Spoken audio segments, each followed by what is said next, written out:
Power star Pawan Singh के team से एक और धोखेबाज निकल गया। जी हाँ, आपको बता दें, अनिमेष जो कि पवन सिंह के साथ साए की तरह रहते थे और सभी को ये लगा कि जब पवन सिंह के साथ सभी ने का साथ छोड़ा है तो अनिमेष साए की तरह रहेंगे। लेकिन अनिमेष भी आज पवन सिंह के साले विकी सिंह के साथ फोटो पोस्ट की और ये कहा अपने ऑफिस में विकी भैया के साथ, यानी कि अनिमेष भी अब पवन सिंह को अलविदा कह चुके हैं। लेकिन ताज्जुब की बात है, अमित सिंह, विकी सिंह, अब अनिमेष सिंह, ये तीनों भले ही पवन सिंह से अलग हुए हैं, पवन सिंह को सोशल मीडिया पर अनफॉलो नहीं किया है, साथ ही साथ उनकी फ़ोटोज़ भी डिलीट नहीं की है।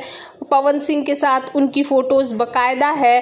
तो ऐसे में लोग ये भी कयास लगा रहे हैं कि हो सकता है इन सभी के बीच कोई मनमुटाव हो रहा हो, क्योंकि कोई भी अपने इस अलगाव पर खुलकर नहीं बोल रहा है। तो इस पर आपकी क्या प्रतिक्रिया है? कमेंट बॉक्स में कमेंट ज़रूर करें।